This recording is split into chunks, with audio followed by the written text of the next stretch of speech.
자, 여러분 혹시 곧 생일이신가요?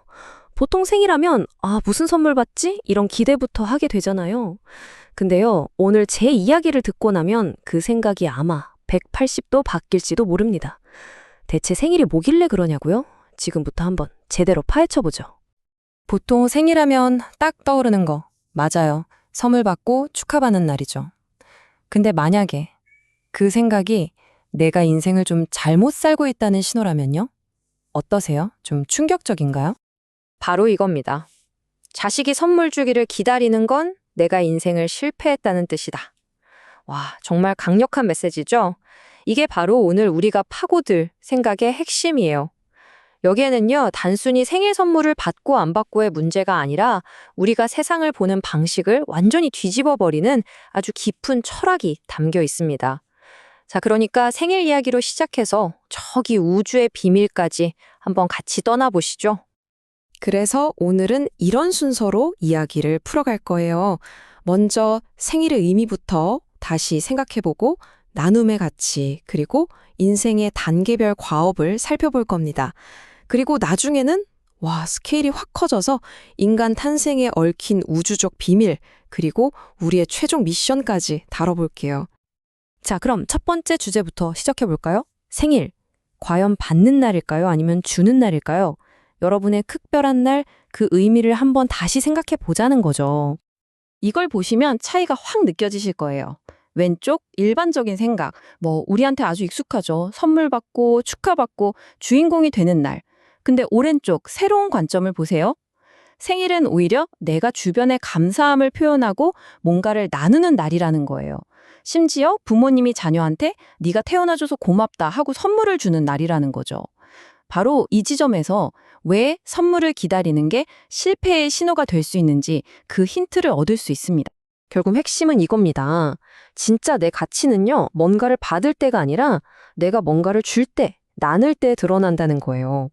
부모가 자식의 존재 자체만으로 고마워하는 것처럼 우리도 생애를 통해서 주변 사람들에게 고맙다, 함께해서 좋다, 이렇게 나눔을 실천할 때 진짜 내 가치를 깨닫게 된다는 거죠.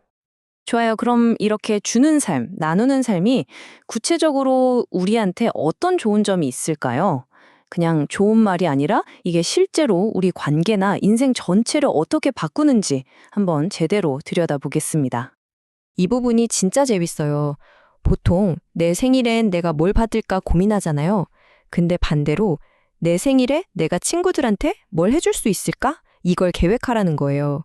예를 들어 여행 다녀왔으면 작은 기념품이라도 나눠주고 나한테 좋은 일이 생겼으면 같이 축하 파티를 여는 거죠.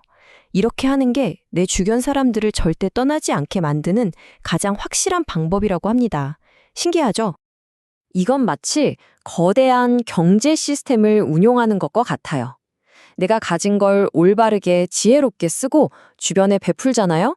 그럼 신기하게도 우주가 그걸 다 채워준다는 거예요. 그런데 반대로 받기만 하고 쌓아두기만 하면 들어오는 건 점점 줄어들고 결국엔 남한테 기대야 하는 삶을 살게 된다는 거죠. 일종의 우주적인 법칙 같은 겁니다. 자, 이제 시야를 생일 하루에서 우리 인생 전체로 한번 쫙 넓혀볼게요. 우리 삶에는요, 각 단계마다 반드시 해내야 할 그런 뚜렷한 과업이 있다는 겁니다. 보시면 인생의 3단계가 아주 명확하게 나와 있죠?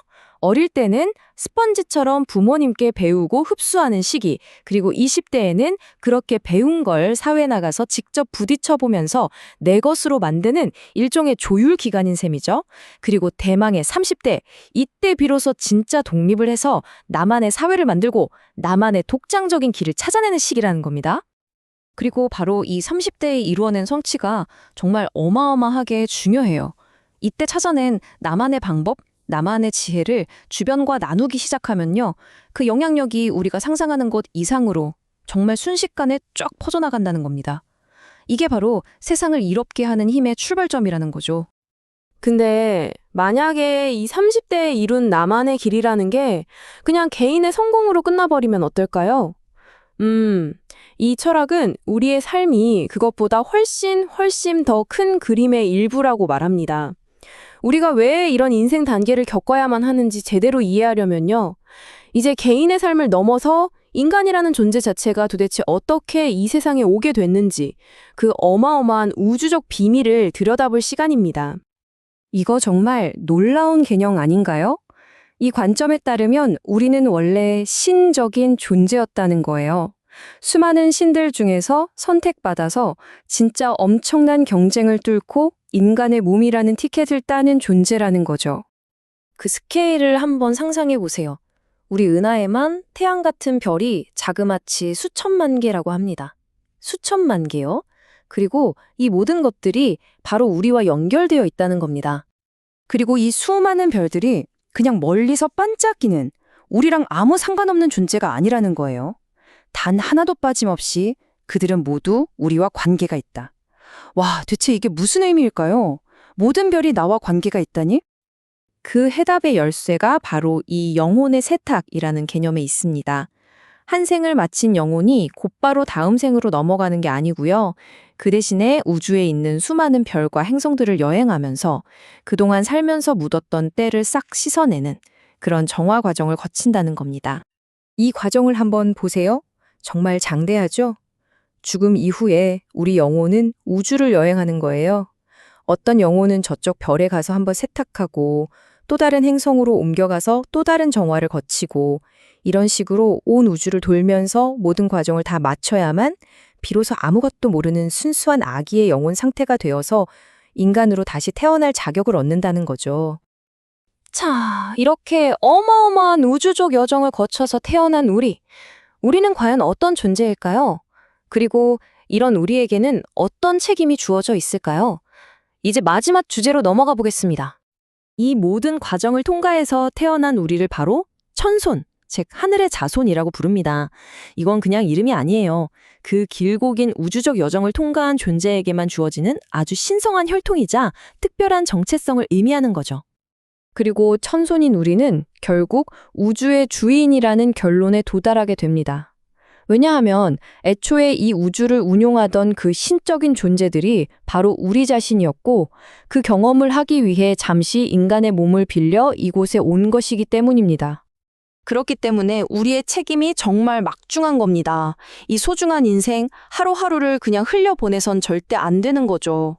우리에게 주어진 사명을 다하면 하늘의 축복이 따르지만 만약 실패하고 함부로 살면 아주 큰 시련이 닥칠 거라고 경고합니다.